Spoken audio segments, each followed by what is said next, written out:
There are many people who have the limitations in their minds, who have lost that fire in their eyes. You aren't given any breaks in life. You make them for yourself. We are all being tested in life. And how you face that test determines the rest of your life. There's a lot of times where I don't know how I'm gonna move forward, but I ask myself one question: can you take another step? And that answer is always yes.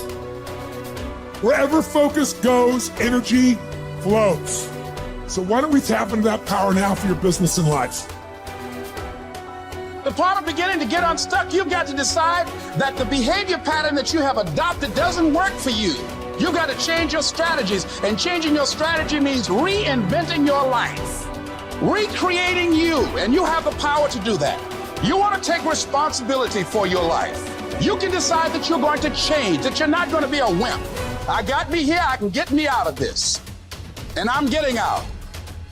It's not easy reaching your dreams. It's not easy to achieve a happy and fulfilled life. It's not easy getting up every day, fighting, going through the daily struggles, getting rejected constantly, getting laughed at all the time, going through trials and tribulations, facing the pain of defeat over and over again.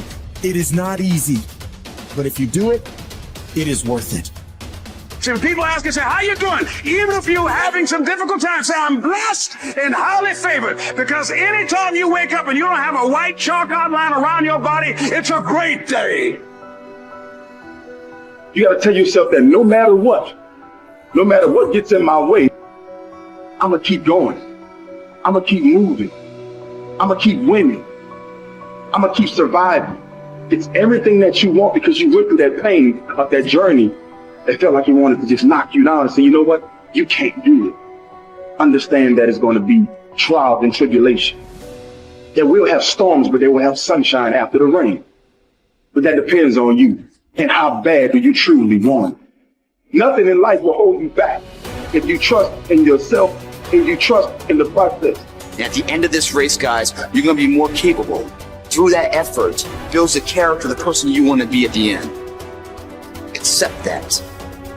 And so I say to you, it's possible you can live your dream. If it's becoming a diamond, if it's having more, it's achieving more, it's possible you can live your dream. It's necessary that you have a plan of action, that you're resilient, that you stick to, that you have the vision and never give it up, that you become creative and relentless and keep on coming back again and again and again, and that it's you that you got to take personal responsibility to make it happen. And when life knocks you down, jump back up and say, it's not over until I win.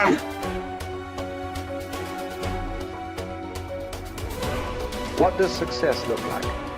What does it take? Human being has come with such open sense of possibilities. Those who are committed to being successful with whatever they're doing, one important aspect of their life is that is what gets you across so many lines in our life, so many barriers in our life. This happened in your school, maybe later in your university, later in your work. It's happening to people, maybe not everyone, but to a whole lot of people. Their commitment to success is weak. They want to succeed. They will take 3 steps. Then something little interesting happens here. They will go away here. They will go away there. They will go away there. Hey, I want to live. Their commitment to success is weak. Either situations around them in some way, situations can impede you from doing what you're doing very easily. Many times it happens to everyone. But when this happens, people weaken their commitment for their success. Maybe physically they'll feel a little weak. They will weaken their commitment to success. Maybe their emotions slosh around a little bit. They will weaken their commitment to success.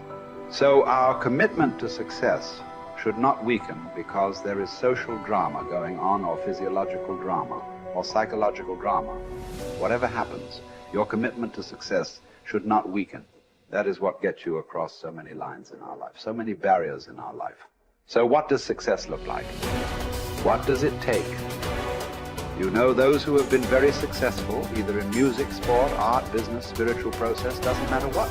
Those people never know when they ate, when they slept, when they got afternoon rest.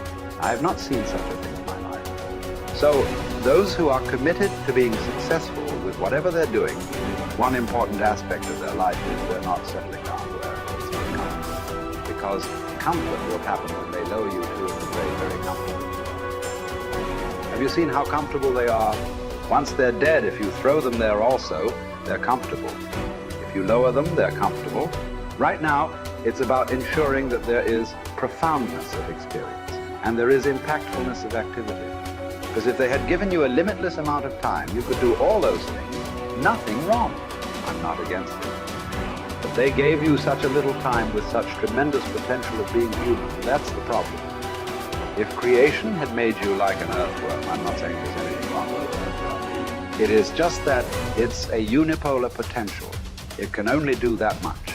An earthworm is not thinking of climbing a tree because it knows it'll be picked up by the birds. It never has such aspirations.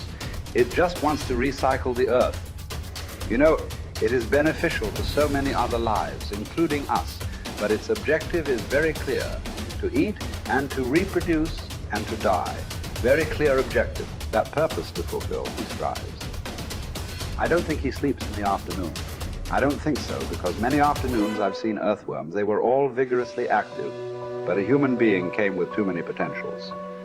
Because of that, it needs a certain level of striving for a human being to forget about the world, to consider yourself successful. If your idea of success is you're doing little better than your neighbor, I call that sickness. That is not success. You are happy that your neighbor is worse than you. Is this sickness or success? It is sickness. But in some way, you feel fulfilled with what you're doing. Let's consider that as success for now. It doesn't matter whether you're better than somebody or worse than somebody. That question should not even come up in your mind. But in some way, you feel you're using yourself fully, and there's a certain sense of fulfillment in your activity. Well, if you're capable of just closing your eyes and simply sitting without any activity, that's fantastic. But you cannot do that. You cannot do that right now.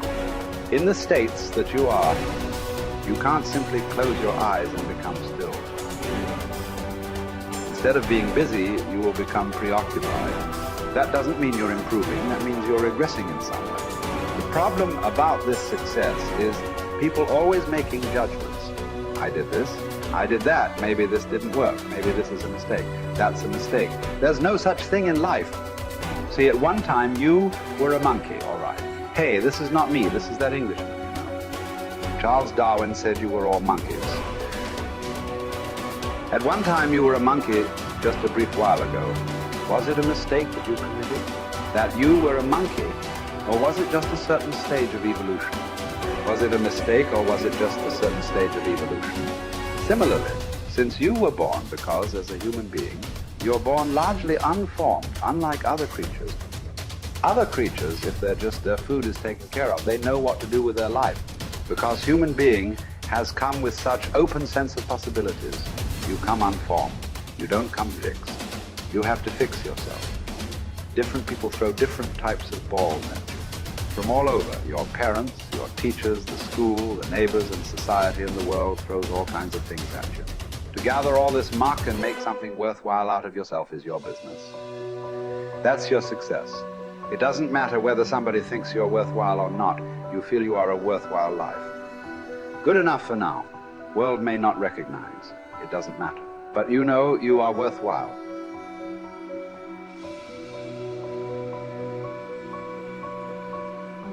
It's hard to say what the soul means metaphysically because, say beyond the confines of a single human being, we do have this sense that the soul can expand itself into something that's greater than it has been. It has this capacity for growth. And we do have the sense that the soul can expand itself to the point where it's enlightened, for lack of a better word, that it's working as efficiently as possible to transform everything that's unnecessarily painful and malevolent about the world into what's positive and good. And that it does that as a consequence of confronting the world with courage and truth. And I think that's right. And I do think that means that the soul participates in something eternal, which is the attempt of being itself to transform what's unnecessarily painful and malevolent into what's good, and that human beings actually do participate in that, and that that's part of the reason that our ancient tradition insists that we're made in the image of God. And I think that it's a mistake to underestimate the importance of that, because I don't think that you can live a life of sufficient profundity to protect yourself from being corrupted by suffering and malevolence without adopting a responsibility that's commensurate with that set of ideas. I think that you either orient yourself upward, to the star above the horizon, and try desperately to improve the structure of being, or you work at counter purposes to it and make things worse. I don't think there's a middle ground. In fact, to the degree there is a middle ground, it tilts towards the negative, because people who try to occupy the middle ground generally try to accrue the benefit, let's say, without adopting any of the risk. And that's not acceptable, not helpful. So that's a soul to me.